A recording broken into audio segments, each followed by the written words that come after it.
Assalamualaikum warahmatullahi wabarakatuh. Perkenalkan, nama saya Rezan Faizah, NIM 2017-33127. Di sini saya akan mempresentasikan tentang penggunaan model aktif debat atau debat aktif untuk meningkatkan keterampilan berbicara peserta didik pada muatan IPS kelas 5 menggunakan media diagram.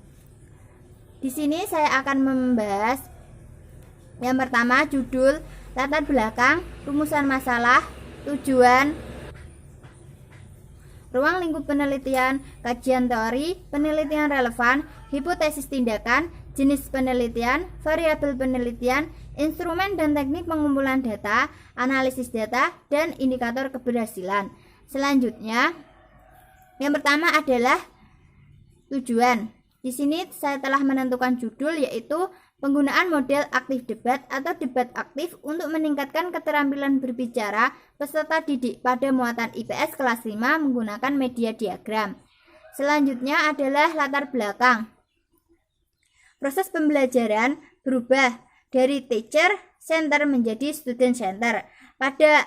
Maka ada perubahan yang harus dilakukan oleh peserta didik. Perubahan itu seperti membiasakan diri untuk lebih aktif dalam berinteraksi dengan pendidik di kelas, mulai dari bertanya, menjawab, menanggapi, membiasakan diri untuk berdiskusi dalam kelompok, membiasakan diri untuk mencari tahu materi pembelajaran melalui berbagai media, dan membiasakan diri untuk mengkomunikasikan hasil diskusi sesuai pembagian tugas yang telah didapatkan.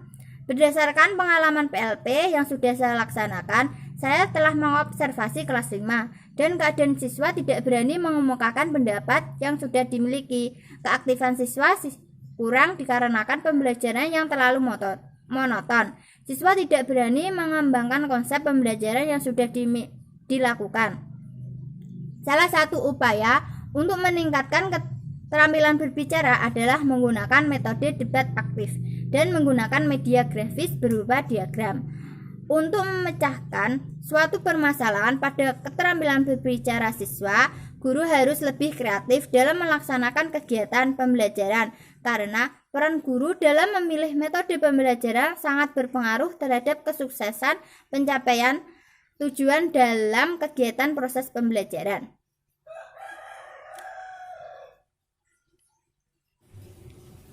Yang selanjutnya adalah rumusan masalah. Di sini terdapat dua rumusan masalah. Yang pertama, bagaimana penerapan model debat aktif berbantu media diagram peta konsep dalam meningkatkan keterampilan berbicara siswa kelas 5 SD 3 Pedawang tahun ajaran 2020 atau 2021.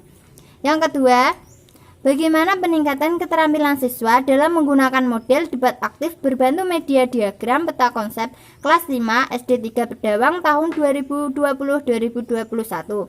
Selanjutnya adalah tujuan. Terdapat dua tujuan, yaitu menganalisis penerapan model debat aktif berbantu media diagram peta konsep dalam meningkatkan keterampilan berbicara siswa kelas 5 SD 3 Pedawang tahun ajaran 2020-2021. Yang kedua, menganalisis peningkatan keterampilan siswa dalam menggunakan model debat aktif berbantu media diagram peta konsep kelas 5 SD 3 Pedawang tahun ajaran 2020-2021. Selanjutnya adalah ruang lingkup penelitian. Di sini terdapat 3 ruang lingkup penelitian. Yang pertama, PTK ini meneliti tentang variabel terikat, yaitu keterampilan berbicara siswa melalui model aktif debat atau debat aktif dan menggunakan media diagram. Yang kedua, subjek penelitian ini adalah siswa kelas 5 SDN 3 Pedawang. Yang ketiga adalah materi yang digunakan. Materi di sini yang digunakan adalah tema 5 pahlawanku yang difokuskan pada muatan IPS dan Bahasa Indonesia. Subtema 1 dengan KD Bahasa Indonesia, yaitu menggali pengetahuan baru yang terdapat pada teks non-fiksi. Yang kedua, menyampaikan pengetahuan baru dari teks non-fiksi ke dalam tulisan dengan bahasa sendiri. KD IPS di sini adalah mengidentifikasi kerajaan Hindu atau Buddha dan atau Islam di lingkungan masyarakat masa kini. Yang kedua, menyajikan hasil identifikasi kerajaan Hindu Buddha dan atau Islam di lingkungan daerah setempat serta pengaruh pada kehidupan masyarakat masa kini. Yang selanjutnya adalah kajian teori. Model pembelajaran aktif debat atau debat aktif menurut Widyasturi tahun 2014 halaman 154 yang menyatakan bahwa di dalam metode aktif debat banyak keterampilan yang dapat dilatihkan dalam proses pelaksanaannya, antara lain kemampuan berkomunikasi dan mengkomunikasikan gagasannya kepada orang lain. Selanjutnya, menurut Tarigan pada tahun 1983 di halaman 86, ia menyatakan pada dasarnya debat aktif merupakan suatu latihan atau praktik persengketaan atau kontroversi. Debat merupakan suatu argumen untuk menemukan baik tidaknya suatu usul tertentu yang didukung oleh pihak pendukung dan ditolak, disangkal oleh pihak yang disebut penyangkal. Dari beberapa teori para ahli di atas, maka dapat disimpulkan bahwa model pembelajaran aktif debat merupakan salah satu model pembelajaran yang sangat penting untuk meningkatkan kemampuan akademik siswa. Model pembelajaran debat aktif merupakan kegiatan adu pendapat atau argumentasi antara dua pihak atau lebih, baik secara perorangan maupun secara kelompok dalam mendiskusikan dan memutuskan masalah dalam perbedaan. Selanjutnya, kelebihan model debat aktif menurut Hall di tahun 2011 halaman 5 adalah sebagai berikut. Terdapat 4 kelebihan. Yang pertama, merangsang kemampuan berpikir kritis melalui berbagai cara. Yang kedua, siswa dapat belajar berpikir sistematis dan analitis. Yang ketiga, siswa dapat belajar mengkomunikasikan hasil pemikiran pada orang lain. Dan yang terakhir, melatih peserta didik untuk mengemukakan pendapat secara baik dan benar. Yang selanjutnya adalah kelemahan model debat aktif. Menurut Roystiah tahun 2008 halaman 90 adalah sebagai berikut. Keinginan untuk menang mungkin terlalu besar sehingga tidak memperhatikan pendapat orang lain. Yang kedua, dengan metode berdebat membatasi partisipasi kelompok, kecuali jika diikuti dengan diskusi. Yang ketiga, jika terjadi sengitnya perdebatan, bisa terjadi terlalu banyak emosi yang terlibat, sehingga dapat semakin gencar dan ramai. Yang selanjutnya, media diagram peta konsep. Menurut Dahar di tahun 1996 di halaman 150 mengemukakan bahwa peta konsep digunakan untuk menyatakan hubungan yang bermakna antara konsep-konsep dalam suatu bentuk proposisi. Selanjutnya, menurut Martin dan Trianto tahun 2010 di halaman 158 menyatakan definisi peta konsep adalah suatu ilustrasi grafis konkret yang mengidentifikasikan bagaimana sebuah konsep dihubungkan dengan konsep-konsep lain pada kategori yang sama. Berdasarkan pengertian dari para ahli di atas, maka dapat disimpulkan peta pikiran adalah suatu ilustrasi grafis konkret yang mengidentifikasi bagaimana sebuah konsep dihubungkan dengan konsep-konsep lain pada kategori yang sama. Peta pikiran yang baik adalah peta pikiran yang warna-warni dan menggunakan banyak gambar dan simbol. Peta pikiran adalah metode mencatat kreatif yang memudahkan kita mengingat banyak informasi. Selanjutnya adalah indikator keberhasilan keterampilan berbicara. Menurut Sabarti Ahdiah dan kawan-kawan, pada tahun 1992, indikator keterampilan berbicara meliputi lafal, intonasi, kosakata atau kalimat, kelancaran, mimik atau ekspresi.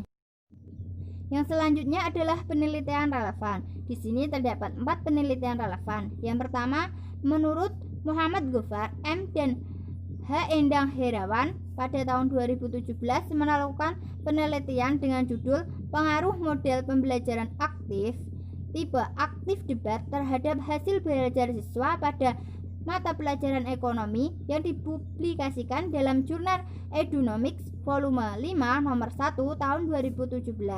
Penelitian tersebut mendapatkan hasil penelitian menunjukkan bahwa terdapat pengaruh yang signifikan terhadap hasil belajar siswa pada kelas eksperimen yang menggunakan model pembelajaran aktif debat.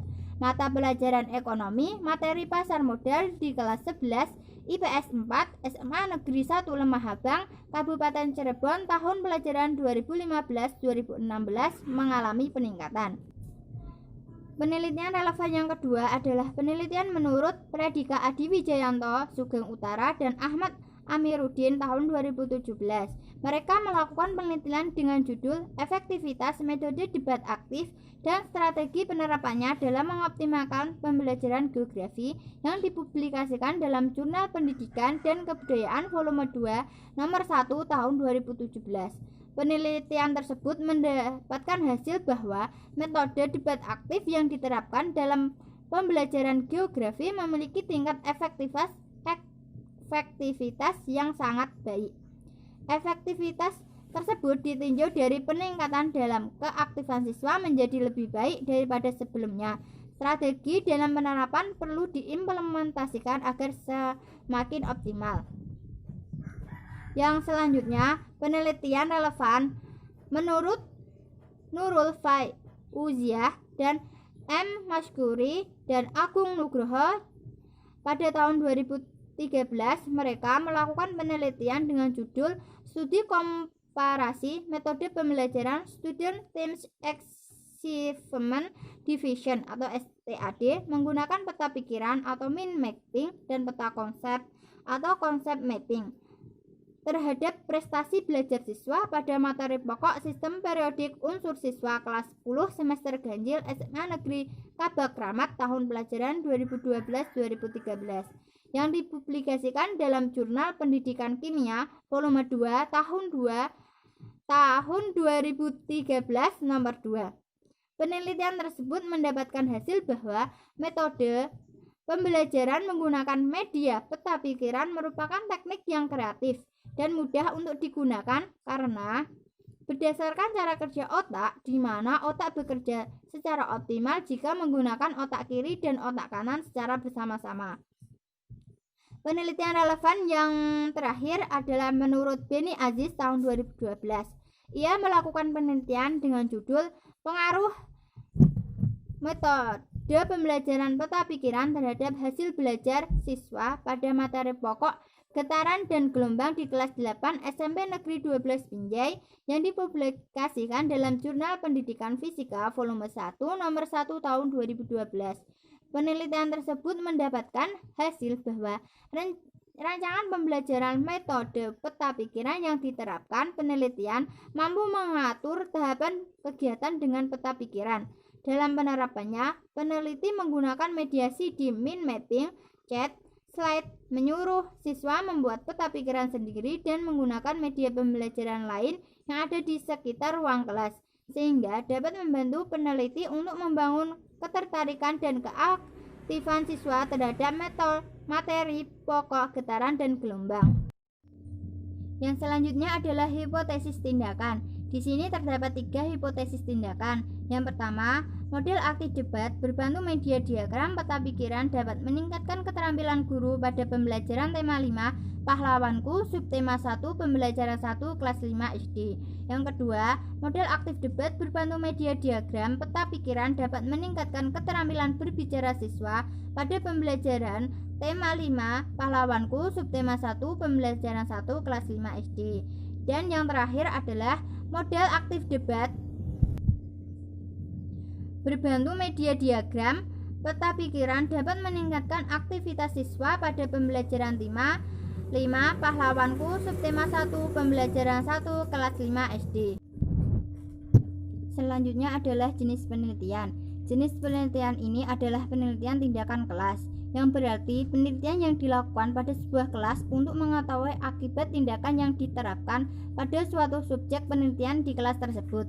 Jenis penelitian ini dilaksanakan oleh peneliti untuk meningkatkan proses pembelajaran yang ada di kelas dan hasil belajar siswa, khususnya untuk meningkatkan keterampilan berbicara siswa. Penelitian ini menggunakan 2 siklus, yaitu menurut Kurt Lewin dalam Arikunto tahun 2006 halaman 92. Setiap siklus terdiri dari beberapa tahapan, yaitu perencanaan, pelaksanaan tindakan, pengamatan, dan refleksi. Dapat dilihat pada tabel berikut ini. Siklus 1 dimulai dari perencanaan, kemudian pelaksanaan, kemudian pengamatan, kemudian refleksi, dan dilanjutkan siklus 2 mulai dari perencanaan, pelaksanaan, pengamatan, refleksi, dan berhasil. Selanjutnya adalah variabel penelitian. Di sini terdapat dua variabel, yaitu variabel bebas dan variabel terikat. Variabel bebas di sini yaitu model pembelajaran aktif debat atau debat aktif. Model pembelajaran aktif debat merupakan salah satu model pembelajaran yang sangat penting untuk meningkatkan kemampuan akademik siswa. Model pembelajaran debat aktif merupakan kegiatan adu pendapat atau argumentasi antara dua pihak atau lebih, baik secara perorangan maupun kelompok, dalam mendiskusikan dan memutuskan masalah dalam perbedaan. Debat aktif bisa menjadi sebuah model pembelajaran berharga yang dapat mendorong pemikiran dan perenungan, terutama jika peserta didik bisa aktif mempertahankan pendapat yang bertentangan dengan keyakinan mereka masing-masing. Hal ini merupakan strategi secara aktif melibatkan setiap siswa di dalam kelas. Selanjutnya adalah variabel terikat. Di sini variabel terikatnya adalah keterampilan berbicara. Keterampilan berbicara merupakan kecakapan yang memerlukan koordinasi otot dan syaraf dalam mengucap bunyi-bunyi yang bermakna, penyampaian gagasan, usul, serta pemikiran pada orang. Keterampilan berbicara tidak dapat dipisahkan dari keterampilan berbahasa yang lain. Indikator keterampilan berbicara yang digunakan peneliti yaitu menurut Sabari, Ahadiah, dan kawan-kawan pada tahun 1992 adalah lafal, intonasi, kosakata atau kalimat, kelancaran, mimik, dan ekspresi. Selanjutnya adalah instrumen dan teknik pengumpulan data. Yang pertama, teknik pengumpulan data. Di sini terdapat dua teknik pengumpulan data. Yang pertama adalah observasi. Observasi yang dilakukan adalah observasi langsung secara non-sistematik, yaitu pengamatan yang dilakukan pada saat berlangsungnya suatu peristiwa tanpa terlebih dahulu mempersiapkan dan membatasi kerangka yang akan diamati. Yang kedua adalah dokumentasi. Dokumentasi yaitu mencari data mengenai hal-hal atau variabel yang berupa catatan, transkrip, buku, surat kabar, majalah, notulen rapat, agenda, dan sebagainya. Yang selanjutnya adalah instrumen pengumpulan data. Terdapat dua instrumen pengumpulan data. Yang pertama, observasi. Observasi di sini terdapat lembar observasi keterampilan berbicara siswa. Instrumen penelitian yang digunakan adalah lembar observasi keterampilan berbicara, lembar observasi aktivitas, metode debat, dan alat rekam berupa handphone. Selanjutnya adalah dokumentasi. Dokumentasi yang diperlukan untuk menunjang peneliti ini adalah profil sekolah, surat keterangan perizinan, surat validasi instrumen, surat validasi RPP, dan foto kegiatan peneliti selama peneliti di SD tersebut. Yang selanjutnya adalah analisis data. Di sini terdapat dua analisis data. Yang pertama adalah analisis kuantitatif. Menurut Nana Sujana dan Ibrahim tahun 2001, definisi penelitian kuantitatif adalah penelitian yang didasari pada asumsi, kemudian ditentukan variabel, dan selanjutnya dianalisis dengan menggunakan metode-metode penelitian yang valid, terutama dalam penelitian kuantitatif. Tujuan dari penelitian kuantitatif adalah untuk mengembangkan dan menggunakan model-model matematis, teori-teori, dan hipotesis yang berhubungan dengan fenomena serta menentukan hubungan antara model debat dengan peningkatan keterampilan berbicara siswa. Yang kedua adalah analisis kualitatif. Menurut Sugiono tahun 2009 di halaman 15, metode penelitian kualitatif adalah penelitian yang digunakan untuk menyelidiki, menemukan, menggambarkan, dan menjelaskan kualitas atau keistimewaan dari pengaruh sosial yang tidak dapat dijelaskan, diukur, atau digambarkan melalui pendekatan kuantitatif. Tujuan penelitian kualitatif menurut Richard Kriyantono, tujuan tersebut adalah untuk menjelaskan fenomena yang terjadi di masyarakat secara mendalam dengan mengumpulkan data secara mendalam dan lengkap. Hal ini menunjukkan bahwa dalam riset ini kelengkapan dan kedalaman data yang diteliti merupakan suatu hal yang sangat penting. Yang terakhir adalah kita akan membahas indikator keberhasilan. Di sini terdapat 2 indikator keberhasilan. Indikator keberhasilan yang digunakan untuk mengetahui berhasil dan tidaknya penelitian yang telah dilakukan. Maka kriteria yang digunakan bersumber dari tujuan dalam penelitian, yaitu peningkatan keterampilan berbicara dengan menggunakan model debat aktif dengan media peta konsep pada pembelajaran.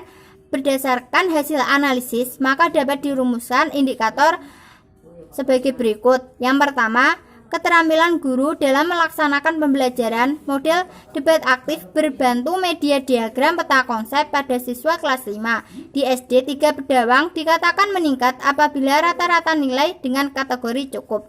Yang kedua, keterampilan berbicara siswa dalam proses debat aktif berbantu media diagram peta konsep pada siswa kelas 5 di SD 3 Bedawang dikatakan meningkat apabila rata-rata nilai dengan kategori cukup. Sekian presentasi dari saya. Apabila ada kesalahan kata atau kalimat, saya mohon maaf. Terima kasih. Wassalamualaikum warahmatullahi wabarakatuh.